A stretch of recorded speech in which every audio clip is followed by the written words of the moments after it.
Hello my dear learners, जय Shri Shyam, welcome to the session. So आज मैं आ गई हूँ एक बहुत इंपॉर्टेंट चीज़ लेकर के, and that is basically the old scheme and the new scheme comparison. कौन से सब्जेक्ट का? So we are bringing here the income tax, that is basically the direct tax paper for CA inter. Now this comparison will give you the understanding कि कौन सा chapter is there in your syllabus, and is there any chapter that has been deleted or is there any chapter that has been added to our syllabus for the new scheme which is applicable for May 2024. Okay, सो इस particular video में मैं आपको पहले ही बता देती हूँ कि इस वीडियो में हम देखने वाले हैं एक ओवरऑल कंपैरिजन कि भाई कौन कौन से चैप्टर्स ओल्ड में थे। अच्छा, ये चैप्टर्स ओल्ड में थे तो न्यू में किस हिसाब से हमें कवर करना है, कौन कौन से चैप्टर्स हैं। ये जो video is all about the comparison of the syllabus that is the income tax law as per the new scheme. तो एंड तक बने रहिए और प्लीज सब्सक्राइब कर दीजिए चैनल को, ताकि जब भी कोई नया वीडियो आए आपको ऑटोमेटिकली नोटिफिकेशन आ जाए। Right, so let's move forward and see. Okay, so here we are, we have the chapters of the new scheme, we have the chapters of the old scheme. तो अगर हम देखो comparison करते हुए चलें तो जो ओल्ड स्कीम थी हमारी, वहां पे हमारे को 3 चैप्टर्स दिए हुए थे मॉड्यूल नंबर 1 में, that is basic concepts, residence and scope of total income, and third one is the income exempt from tax. Right, तो ये 3 चैप्टर थे मॉड्यूल 1 में।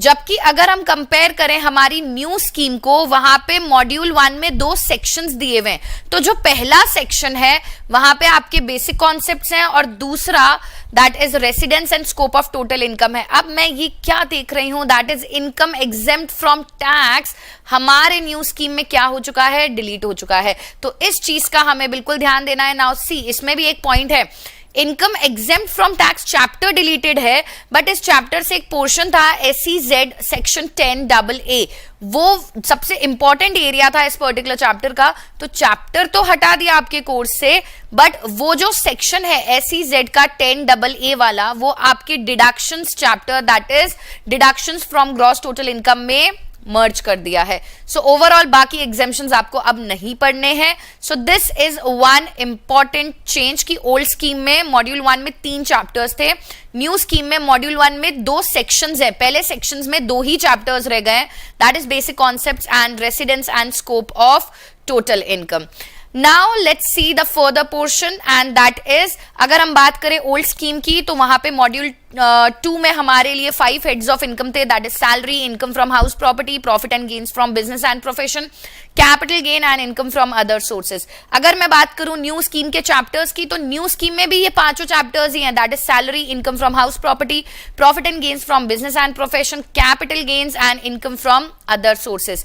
बट ये मॉड्यूल नंबर 1 में ही सेक्शन नंबर 2 में 5 चैप्टर्स हैं। सो अभी तक का क्या कंपैरिजन आ रहा है कि ओल्ड स्कीम में मॉड्यूल नंबर 1 में 3 चैप्टर, मॉड्यूल नंबर 2 में आपके 5 चैप्टर्स हैं, और न्यू स्कीम में एक ही मॉड्यूल में 2 सेक्शंस हैं। तो पहले सेक्शंस में 2 chapter, that is basic concepts and residence and scope of total income, and दूसरे सेक्शंस में 5 हेड्स ऑफ इनकम दिए हुए हैं। नाउ आगे बढ़ते हुए देखते हैं कि हम जब बात करते हैं ओल्ड स्कीम की, तो ओल्ड स्कीम के अंदर 3rd मॉड्यूल में हमें कितने चैप्टर्स देखने को मिलते हैं। We see income from other persons included in assessee's total income, जो कि बेसिकली हमारा चैप्टर है जिसको हम प्यार से क्लबिंग बोलते हैं। Next is aggregation of income, set off and carry forward of losses, that is set off and carry forward, and deductions from gross total income। तो ये 3rd मॉड्यूल के हमारे 3 चैप्टर्स यहाँ पे कवर्ड है, और भी हैं जो आगे आएंगे।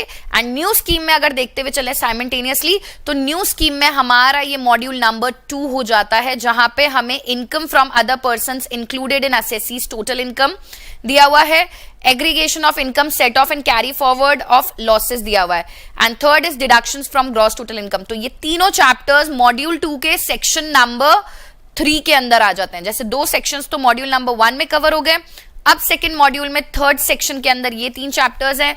और आगे बढ़ते हैं तो हम देखते हैं कि ओल्ड स्कीम में 3 चैप्टर्स और है मॉड्यूल नंबर 3 में, that is advance tax, TDS and TCS, provisions for filing of return of income, self assessment and computation of total income and tax payable. तो मॉड्यूल नंबर 3 में old scheme में total 6 chapters हमें cover किए गए हैं। On the other hand if we come to the new scheme chapters, तो हमारा second module चल रहा था. सेकंड मॉड्यूल के थर्ड पार्ट में हमने 3 चैप्टर्स देख लिए. ना फोर्थ पार्ट में आपके है advance tax, TDS and TCS and provisions for filing of return of income.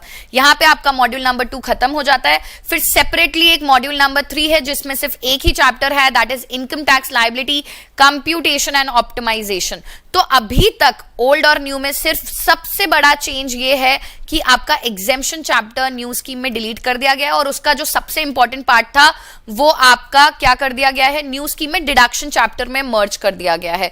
अब यहाँ पे जो लास्ट के आपको पॉइंट्स दिख रहे होंगे, that is point number 13 in new scheme and point number 14 in old scheme. Old scheme में it is read as computation of total income and tax liability और न्यू स्कीम में it is income tax liability, computation and optimisation. तो क्या इसमें कोई change है ma'am? इसमें कोई चेंज नहीं है. सिर्फ न्यू स्कीम में क्या किया गया है, न्यू स्कीम में इसके नाम को थोड़ा सा फैंसी कर दिया गया है. Rest there is absolutely no change in the chapter and the portion that is basically covered in the chapter. It's basically the computation of the total income or the income tax liability only. तो अब सबसे important part that is कि सबसे बड़ा change जिसको मैं कहूंगी and that is about the marks allocation. तो देखते हैं क्या है. हमारे लिए ओल्ड स्कीम में डायरेक्ट टैक्स में दैट इज इनकम टैक्स के अंदर 60 मार्क्स का पेपर हमें एग्जाम में देखने को मिलता था. ऑन दी अदर हैंड अगर हम न्यू स्कीम पे आए जो आज से हमारा भविष्य होने वाला है, दैट इज फ्यूचर होने वाला है, तो न्यू स्कीम में direct tax that is income tax हमें 50 मार्क्स का देखने को मिलेगा. Now 50 marks is basically 10 marks कम कर दिए गए हैं, बट मैम पोर्शन मोटा मोटी वही है. देखा जाए ओवरऑल तो सिर्फ एक ही चैप्टर है जो हटाया गया है. अब उस चैप्टर में से भी जो मेजर इंपॉर्टेंट एरिया था that is SEZ section 10AA वो डिडक्शन चैप्टर में मर्ज कर दिया गया है. तो मार्क्स 10 हमारे कर दिए गए. दैट इज अब हमें 50 मार्क्स का ही पेपर डायरेक्ट टैक्स का दैट इज इनकम टैक्स का एग्जाम में देखने को मिलेगा.